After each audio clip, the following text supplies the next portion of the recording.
வைத்துக் கொள்ளுங்கள். 2026 புரட்சி தமிழர் எடப்பாடியார் ஆட்சி அமைப்பதை எந்த கொம்பாதி கும்பலாலும் தடுத்து நிறுத்த முடியாது. மீண்டும் அருமையண்ணன் ராமச்சந்திரன் அமைச்சராக வருவார். வருகின்ற பொழுது வஜ்ரவேலு என்கின்ற வேலு என்னென்ன பிரச்சனைகளை என்னென்ன வாக்குறுதிகளை இன்றைக்கு நடைமுறைப்படுத்தவில்லை செய்யவில்லை என்று அவர் கோடிட்டு காட்டினாரோ அத்துணை வாக்குறுதிகளையும் அவர் நிறைவேற்றி தருவார். அத்துணை வாக்குறுதிகளையும் அவர் செய்வார். இந்த தொகுதியை இந்த பகுதியை நலமாகவும் பலமாகவும் அவர் வைத்திருப்பார். அதில் எந்த விதமான மாற்று கருத்துக்கும் யாருக்கும் இருக்க வேண்டாம். நண்பர்களே, திராவிட முன்னேற்ற கழகம் 2021 ஆட்சி கட்டிலே வருவதற்கு முன்பாக மிக முக்கியமான 5 வாக்குறுதிகளை பிரதான வாக்குறுதிகளை தந்தார்கள். 520 வாக்குறுதிகளை தந்தார்கள். அதில் 5 வாக்குறுதிகளை பிரதான வாக்குறுதிகளாக தந்தார்கள். நாங்கள் ஆட்சி கட்டிலே வந்தால் முத்துவேல் கருணாநிதி இந்த நாட்டின் முதலமைச்சராக பொறுப்பேற்றால் நீட் தேர்வை ரத்து செய்வோம். யார் சொன்னது? முத்துவேல் கருணாநிதி ஸ்டாலின் சொன்னார். அவருடைய மகன் உதயநிதி சொன்னார். அந்த ரகசியம் எங்கள் தந்தைக்கு மட்டும்தான் தெரியும். அவர் ஆட்சி கட்டிலே வந்தவுடன் நீட் தேர்வை ரத்து செய்வார் என்று சொன்னார். கல்வி கடனை ரத்து செய்வோம் என்று சொன்னார். நகை கடனை ரத்து செய்வோம் என்று சொன்னார். கேஸ் மானியம் வழங்குவேன் என்று சொன்னார். பெட்ரோலுக்கு 5 ரூபாய், டீசலுக்கு 4 ரூபாய் விலை குறைப்பேன் என்று சொன்னார். அதுவும் எப்படி சொன்னார்? முதல் கையெழுத்தே நான் போடுவேன் என்று சொன்னார். நான் திருவண்ணாமலையிலே அண்ணன் ராமச்சந்திரன் அவர்களை சாட்சியாக வைத்து இந்த நாட்டின் முதலமைச்சராக கேட்கிறேன். நீங்கள் முதல் கையெழுத்து போடவில்லை, கடைசி கையெழுத்தாவது போட்டு நாட்டு மக்களுக்கு கொடுத்த வாக்குறுதிகளை நிறைவேற்றீர்களா? வாய்ப்பு இருக்கிற 520 வாக்குறுதிகளை கொடுத்து இந்த நாட்டை ஆளக்கூடிய 420 முதலமைச்சர் தமிழ்நாட்டினுடைய முதலமைச்சர் முத்துவேல் கருணாநிதி ஸ்டாலின். எந்த வாக்குறுதியும் அவரால் நிறைவேற்ற முடியாது. கையாளாகாத முதலமைச்சர், ஆள தெரியாத முதலமைச்சர். ஜப்பானில இருக்கக்கூடிய ஜப்பானில இருக்கக்கூடிய பொம்மைகளுக்கெல்லாம் ரோல் மாடலாக உதாரணமாக இருக்கக்கூடிய முதலமைச்சர் முத்துவேல் கருணாநிதி ஸ்டாலின். இன்றைக்கு இந்த நாடு எப்படி இருக்கிறது? 10 ஆண்டு காலம் நாங்கள் ஆட்சி செய்தோம். 10 ஆண்டு கால ஆட்சியிலே எப்படிப்பட்ட வளர்ச்சியை இந்த நாடு கண்டது? இந்த நாட்டிலே இருக்கக்கூடிய அனைத்து துறைகளும் எப்படி இருந்தது? புரட்சி தலைவி அம்மா அவர்கள் 5 ஆண்டுகள் 10 மாதம் புரட்சி தலைவி அம்மா அவர்கள் ஆண்டார்கள். 4 ஆண்டுகள் 2 மாதம் புரட்சி தமிழர் அண்ணன் எடப்பாடியார் அவர்கள் ஆண்டார்கள். 10 ஆண்டு காலத்திலே தமிழகம் எப்படிப்பட்ட வளர்ச்சி பாதையில் நாங்கள் தமிழகத்தை கொண்டு வந்து வைத்திருந்தோம். இதிலே 19, 20, 21 கொரோனா தொற்று உலகத்தையே உலுக்கியது. கொரோனா தொற்று காலத்தில் ஜிஎஸ்டி மாநில வரி விதிக்க முடியாது. வரி சுமைகளை நாட்டு மக்கள் மீது திணிக்க முடியாது. கொரோனா தொற்றில் இருந்து நாட்டு மக்களை பாதுகாப்பது என்பது உலகத்திற்கே தெரியாது. எப்படி நம்மை நாம் பாதுகாத்து கொள்வது என்பது இந்தியாவிற்கு வழிகாட்டிய மாநிலம் புரட்சி தமிழர் எடப்பாடியார் ஆண்ட தமிழ் மாநிலம். 24 மணி நேரமும் பாதுகாக்கப்பட்ட குடிநீர், 24 மணி நேரமும் பாதுகாக்கப்பட்ட பரிபூரண மருத்துவ வசதி. நம்முடைய பிள்ளைகள் பள்ளிகளிலே கல்லூரிகளிலே படித்த மாணாக்கர்களுக்கு ஓராண்டு காலம் வாழ்க்கை பாதிக்கப்பட்டு விடும் என்பதை உணர்ந்த நம்முடைய புரட்சி தமிழர் எடப்பாடி அவர்கள் 100% தேர்ச்சி. பள்ளிகள் கல்லூரிகளிலும் 100% மாணவர்களை தேர்ச்சி. கொரோனா காலத்திலே அனைத்து ரேஷன் பொருட்களும் தங்கு தடையின்றி கொடுத்தோம். ஒரு குடும்ப அட்டைக்கு 1000 ரூபாய் அவர்களுக்கு நாங்கள் அன்றைக்கு வழங்கினோம். இதற்காக நாட்டு மக்களை பாதுகாக்கக்கூடிய முதலமைச்சராக புரட்சி தமிழர் அருமையண்ணன் எடப்பாடியார் இருந்தார். நேற்றைய தினம் தமிழ்நாட்டினுடைய பட்ஜெட் நிதிநிலை அறிக்கை வாசிக்கப்பட்டிருக்கிறது. இந்த நிதிநிலை அறிக்கையிலே தமிழகத்துடைய நிதியமைச்சர் தங்கம் தென்னரசு சொல்லுகிறார் 10,65,000 கோடி ரூபாய் தமிழ்நாட்டினுடைய ஒட்டுமொத்த கடனாக இருக்கும் என்று சொல்லுகிறார். நீங்கள் சிந்தித்து பார்க்க வேண்டும். 16வது முதலமைச்சர் முத்துவேல் கருணாநிதி ஸ்டாலின். இதற்கு முன்பு 15 முறை தமிழ்நாட்டினுடைய முதலமைச்சராக பல்வேறு தலைவர்கள் இருந்திருக்கிறார்கள். கொளுத்துக் கொண்டே இந்த நாட்டின் முதலமைச்சராக உருவாகிய தலைவர் நம்முடைய புரட்சி தலைவர் எம்ஜிஆர் அவர்கள். புரட்சி தலைவர் எம்ஜிஆருடைய மறைவுக்கு பிறகு அவருடைய துணைவியார் அன்னை ஜானகி எம்ஜிஆர் அவர்கள். அன்னை ஜானகி எம்ஜிஆருக்கு பிறகு நம்முடைய ஒப்பற்ற தலைவி, நம்முடைய ஊனில் உயிரில் உதிரத்தில் இரண்டர கலந்த தலைவி புரட்சி தலைவி அம்மா அவர்கள். புரட்சி தலைவி அம்மா அவர்களுக்கு பிறகு ஓபிஎஸ் அவர்களுக்கு பிறகு நம்மை எல்லாம் காத்து இந்த இயக்கம் வீழ்ந்துவிடும், சாய்ந்துவிடும், அழிந்துவிடும், ஒழிந்துவிடும், அண்ணா திராவிட முன்னேற்ற கழகம் இனி இருக்காது என்று ஆருடம் சொன்னவர்களுக்கு 4 ஆண்டுகள் 2 மாதம் இந்தியாவே வியக்கக்கூடிய ஒரு மகத்தான மக்கள் ஆட்சியை தந்த குடிமராமத்து நாயகன் நம்முடைய புரட்சி தமிழர் அருமையண்ணன் எடப்பாடியார் இந்த நாட்டினுடைய முதலமைச்சர். ஆக இத்தனை முதலமைச்சர்கள் 15 முறை ஆண்டிருக்கிறார்கள். இவர்கள் ஒட்டுமொத்தமாக வைத்துவிட்டு சென்ற கடன் 4,58,000 கோடி ரூபாய். 15 முதலமைச்சர்கள் வைத்துவிட்டு சென்ற கடன் 4,58,000 கோடி ரூபாய். ஆனால் இன்றைக்கு கையாளாகாத முதலமைச்சர், கேடுகட்ட முதலமைச்சர், ஆளத் தெரியாத முதலமைச்சர், நாட்டு மக்களை வழிநடத்த தெரியாத முதலமைச்சர், நிதியை கையாளாகாத முதலமைச்சர் இன்றைக்கு அவருடைய ஆட்சி காலத்தில் வைத்திருக்கக்கூடிய தகவல், நேற்று நிதியமைச்சர் சொன்ன தகவலின் அடிப்படையிலே 6,18,000 கோடி ரூபாயை இன்றைக்கு கடனாக இந்த அரசாங்கம் வைத்திருக்கிறது என்று சொன்னால் யார் சிறந்த முதலமைச்சர்? யார் சிறந்த முதலமைச்சர்? 6 புதிய வருவாய் மாவட்டங்களை உருவாக்கிய முதலமைச்சர் எடப்பாடியார். ஒரே ஆண்டில் 11 மருத்துவக் கல்லூரிகள், 21 பல வகை தொழில்நுட்ப கல்லூரி, பாலிடெக்னிக், 7 சட்டக் கல்லூரி, 4 பொறியியல் கல்லூரி, 5 கால்நடை கல்லூரி, தலைவாசலிலே மிகப்பெரிய கால்நடை பூங்கா, 7 எளிய மாணாக்கர்கள் உயர்கல்வியிலே 51.4% கல்வி விழுக்காட்டிலே உயர்ந்த நிலை என்ற நிலைக்கு உயர்த்திய முதலமைச்சர் புரட்சி தமிழர் எடப்பாடியார். நான் ஒரு துறையில தான் சொன்னேன், நம்ம ஒரு துறையில தான் சொல்லிருக்கோம். உயர்கல்வியில மட்டும் இத்தனை கட்டிடங்களை, இத்தனை நிகழ்ச்சிகளை நாங்க செஞ்சிருக்கோம் சொல்றோம். திராவிட முன்னேற்ற கழகத்தால் இது போல ஏதேனும் ஒரு திட்டத்தை சொல்ல முடியுமா? ஏதேனும் ஒன்றை கோடிட்டு காட்ட முடியுமா? கூரை ஏறி கோழி பிடிக்க முடியாதவன் வானம் ஏறி வைகுண்டம் போவானான்னு எங்க ஊர்ல போய் பணம் அடிச்சுவாங்க. நெடுஞ்சாலைத்துறை அமைச்சர், பொதுப்பணித்துறை அமைச்சர், முத்துவேல் கருணாநிதிக்கு ஸ்டாலினுக்கு சகலமும் பார்க்கக்கூடிய அமைச்சர் வஜ்ரவேலு என்கின்ற ஏவாவேலு. ஏவாவேலுவால் இத்தனை அதிகாரங்கள் வைத்திருந்தே திருவண்ணாமலைக்கு ஒன்றும் செய்ய முடியவில்லை என்று சொன்னால், 4வது முறை அவர் களத்திற்கு வந்து நீங்கள் தப்பி தவறி வாக்களித்து விடுகிறானால் திருவண்ணாமலை சுடுகாடாக மாறும். இந்த ஆன்மீக ஒளியாக திறந்து கொண்டிருக்கின்ற அண்ணாமலையார் குடிகொண்டிருக்கக்கூடிய திருவண்ணாமலை இன்றைக்கு எப்படி இருக்கின்றது?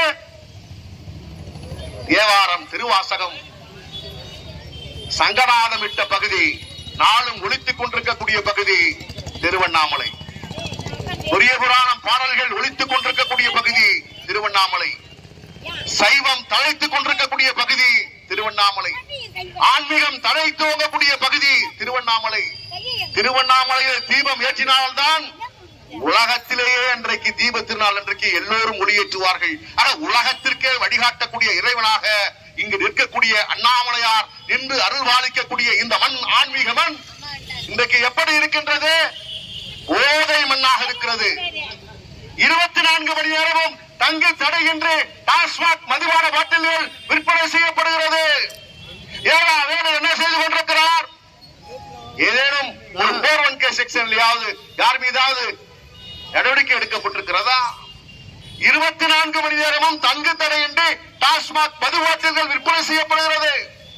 பேருந்து நிலையம், இங்க இருக்கக்கூடிய அனைத்து மூலை முடுக்கையும் கஞ்சா இன்றைக்கு விற்பனை செய்யப்படுகிறது.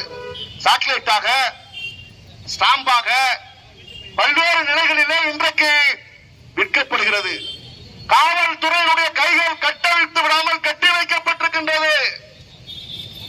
திராவிட முன்னேற்ற கழகத்துடைய அயலக அணியுடைய மாவட்ட துணை அமைப்பாளர் ஜாஃபர் சாதிக் பெட்டமைன் என்கின்ற போதை பொருளை உலகத்திலிருந்து தமிழகத்திற்கு கடத்தி வரப்பட்டவன் இந்த ஜாஃபர் சாதிக். இந்த ஜாஃபர் சாதிக்கை வைத்துத்தான் முத்துவேல் கருணாநிதி ஸ்டாலினுடைய மகன் உதயநிதி அவருடைய மனைவி படம் எடுக்கிறார்கள் என்று சொன்னால் இந்த ஆட்சி நீடிக்கலாமா?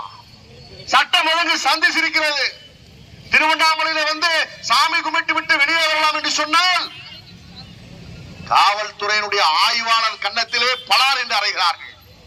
திருவண்ணாமலையினுடைய திமுகவுடைய செயற்குழு உறுப்பினர் ஸ்ரீதர் அண்ணாமலையார் சன்னதியிலே அவருடைய மனைவியோடு சாமி கும்பிட்டுக் கொண்டிருக்கிறார்.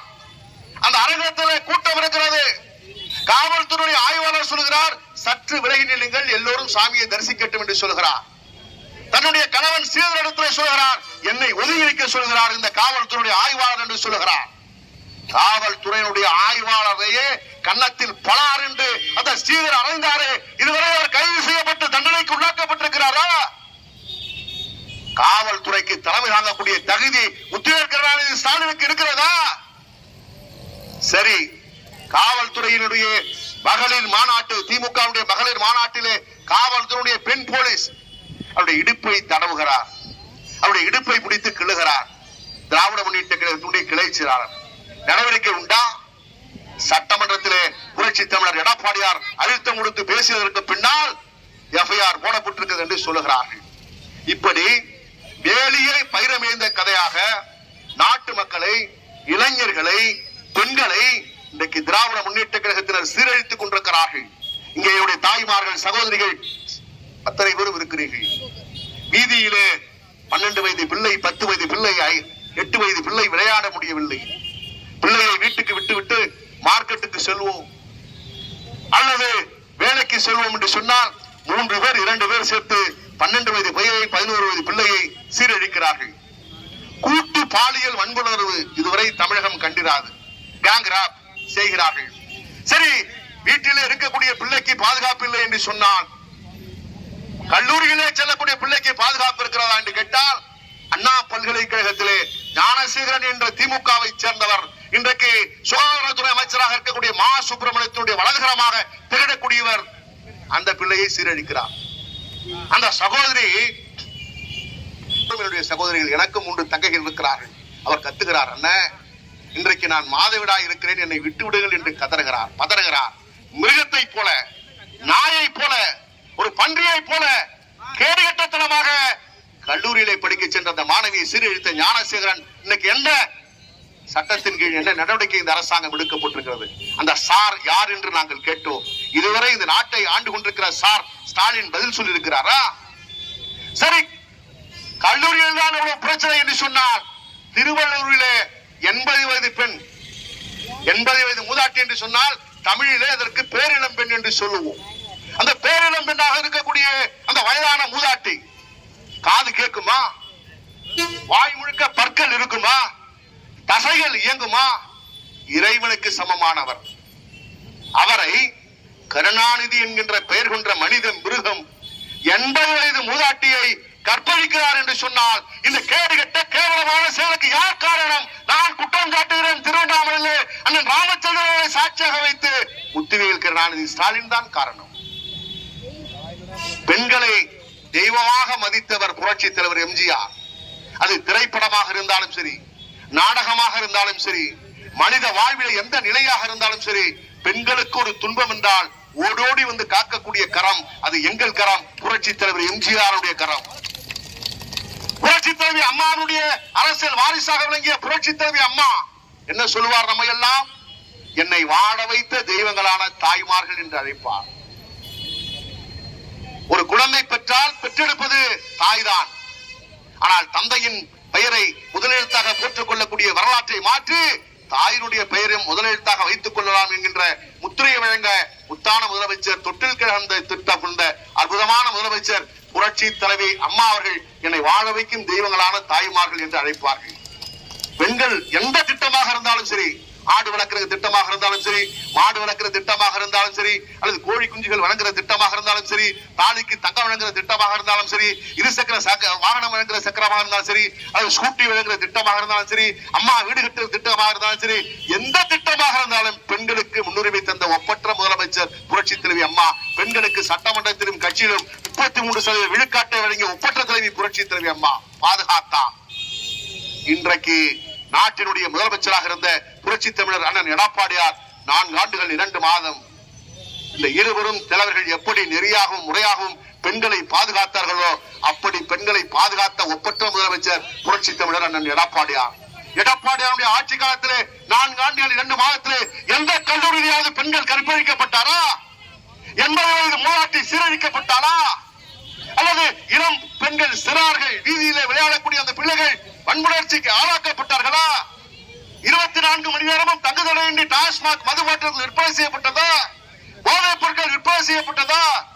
ஆன்மீக நகரமாக இருக்கக்கூடிய அண்ணாமலையர் குடிகொண்டிருக்கக்கூடிய திருவண்ணாமலை நகரம் இன்றைக்கு சீரழிந்த நகரமாக விளங்குகிறது. இதற்கெல்லாம் யார் காரணம்? முத்துவேல் கருணாநிதி தான் காரணம். இந்த முத்துவேல் கருணாநிதி ஸ்டாலின் இந்த நாட்டிலிருந்து அகற்றப்பட வேண்டுமானால், இந்த நாட்டிலிருந்து ஒழிக்கப்பட வேண்டுமானால், இந்த நாட்டிலிருந்து நீக்கப்பட வேண்டுமானால், நண்பர்களே, தன் குடும்பத்திற்காக வாழாமல் நாட்டு மக்களுக்காக வாழ்ந்த தலைவர்கள், வாழ்ந்து கொண்டிருக்கக்கூடிய வாழ்ந்த தலைவர்கள் புரட்சி தலைவர் எம்ஜிஆர், புரட்சி தலைவி அம்மா.